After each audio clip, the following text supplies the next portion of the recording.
हम अपनी आवश्यकता की पूर्ति कहाँ से करते हैं? विचार करने वाली बात यह है सर, आवश्यकता की पूर्ति हम अपनी कहाँ से करते हैं, अभी तक हम कहाँ से करते आए हैं, यदि उस पर गौर किया जाए तो हम अभी तक कस्टमर होकर के सामान की आवश्यकता की पूर्ति अपने पड़ोस के रिटेलर के यहाँ से करते हैं। 10 रुपए की साबुन है की जरूरत हमें है, जाओ भाई लेकर के आओ।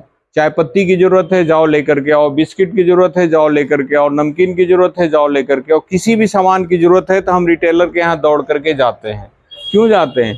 क्योंकि रिटेलर होलसेलर से सामान लेकर के अपने यहाँ स्टॉक करके रखे रहता है और इस कस्टमर का इंतजार करता रहता है कि कब कस्टमर आएगा और हमारा सामान ले जाएगा। रिटेलर होलसेलर से लाता है सर। होलसेलर भी बड़ी बड़ी मंडियों में बैठा हुआ है और वो सामान को डीलर से लेकर के आता है, जो इसके डीलर हैं, और डीलर सीएनएफ से लेकर के आता है और सीएनएफ कंपनी से लेता है। कंपनी अब जो भी प्रोडक्ट बनाती है उसका एडवर्टाइजमेंट कराती है। एडवर्टाइजमेंट संजय मिश्रा से तो कराएगी नहीं, एडवर्टाइजमेंट कराएगी बड़े बड़े सेलिब्रिटीज के साथ में।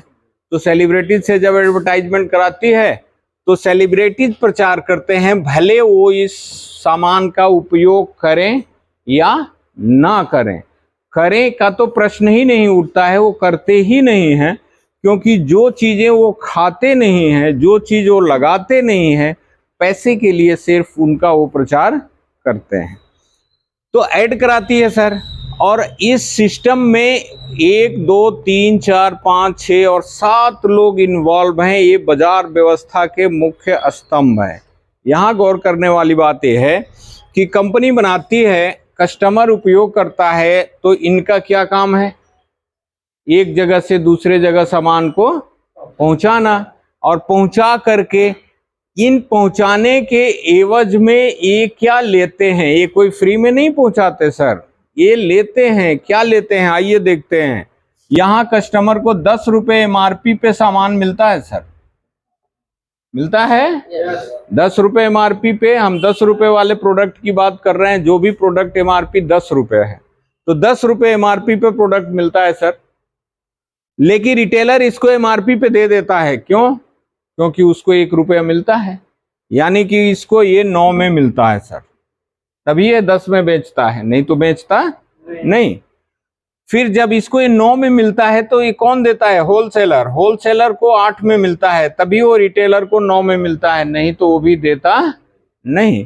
कमाल की बात यह है सर कि डीलर को 7 में मिलता है, तब वो होलसेलर को 8 रुपए में देता है, और सीएनएफ को 6 में मिलता है, तब वो डीलर को 7 रुपए में देता है, तब जाकर के ये आगे की तरफ बढ़ता है।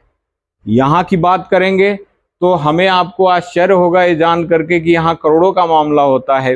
2 करोड़ में ऐश्वर्या राय का कॉन्ट्रैक्ट है, किसी का 4 करोड़ में है, किसी का 5 करोड़ में है, लेकिन फिर भी हम करोड़ों में नहीं जाएंगे सर। यदि 10 रुपए के प्रोडक्ट पे 1 रुपया भी इनके हिस्से में जाता है तो एक एक का हम यहाँ पे हिसाब लगा लेते हैं सर, तो ये 50% पैसा इन बीच के लोगों में चला जाता है इसी 10 रुपए में। तो कंपनी के पास कितना पहुंचा?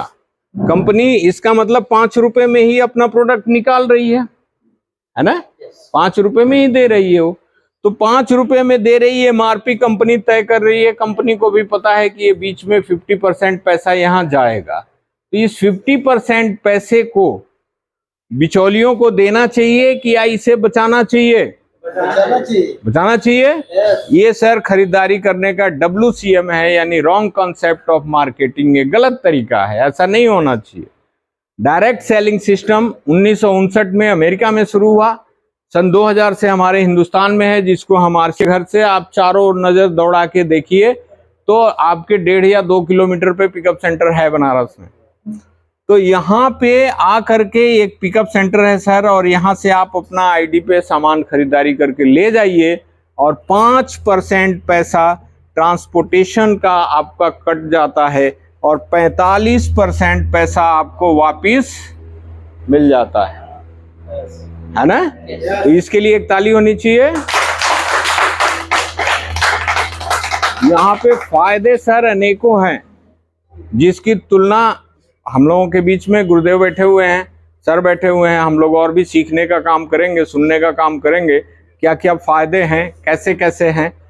तो यहाँ पे फायदे अनेक हैं सर। फायदे की तुलना करूँ, सबसे पहले जिस व्यक्ति ने अपने घर का, यदि वो गलती से भी आरसीएम की आईडी ले लिया है और 100% प्रोडक्ट को यूज कर रहा है, चाहे वो 2500 बीबी के कॉन्सेप्ट में हो, चाहे 5000 के हो, चाहे 1500 के हो, चाहे 1000 के कॉन्सेप्ट में हो, लेकिन जिसने 100% यूज आरसीएम का प्रोडक्ट यूज करना शुरू कर दिया, मेरा दावा है सर, गारंटी मैं लेता हूं, कंपनी की बात छोड़िए, हमसे आप एग्रीमेंट कराइए कि आपके घर के मेडिकल का बिल 0 है, क्योंकि मेरे घर के मेडिकल का बिल 0 है सर।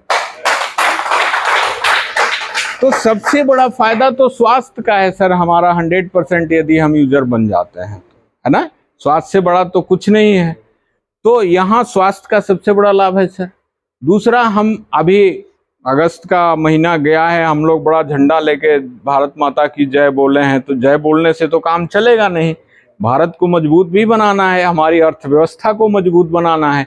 तो ये अर्थव्यवस्था को मजबूत करने में ये बिजनेस बड़ा सहायक है सर, क्योंकि यहाँ जो भी आप 1 रुपये का प्रोडक्ट लेते हैं तो पक्के बिल से मिलता है, जीएसटी के साथ में मिलता है, सरकार के खाते में उसका टैक्स जाता है। तो ये हमारी अर्थव्यवस्था को मजबूत बनाता है। तो इसके लिए भी आप जबरदस्त ताली बना सकते हैं कि ये हमारी अर्थव्यवस्था को मजबूत करता है। ऐसे जब आप पर्सनली पे आ जाते हैं तो बहुत सारे फायदे हैं सर, हैं हमारे बीच में, और मैं बहुत अधिक समय नहीं लूँगा आप लोगों का, और हम भी यहाँ सीखने के लिए आए हैं। तो सर को आज हम लोग सुनेंगे और समझेंगे, और कैसे हम आगे काम कर सकते हैं, कैसे अपने जीवन को बदल सकते हैं, इस चीज़ पे बात करेंगे। तो इसी के साथ मैं अपनी वाणी को विराम दूंगा। बहुत बहुत धन्यवाद, आप सबने सुना, समझ।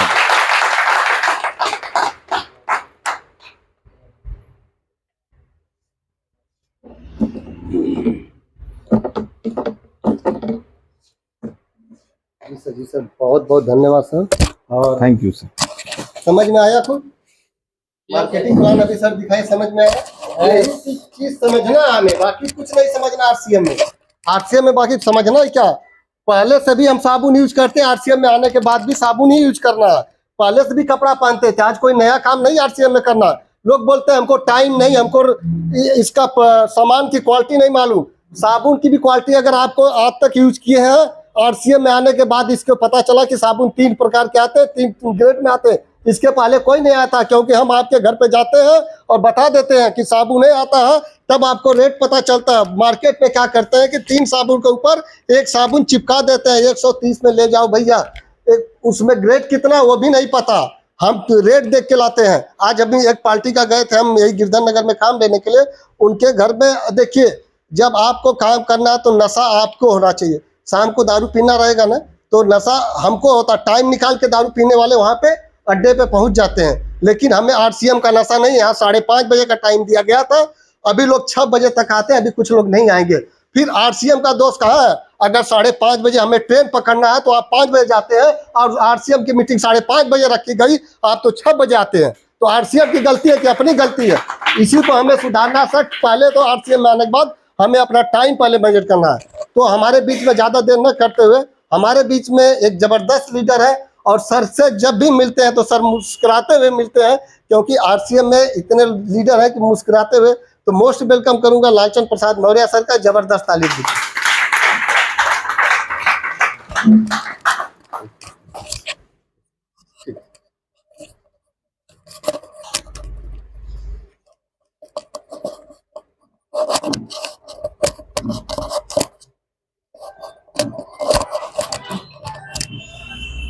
दोस्तों जय आरसीएम। अभी हमारे बीच में हम सबके गुरु बैठे हुए हैं।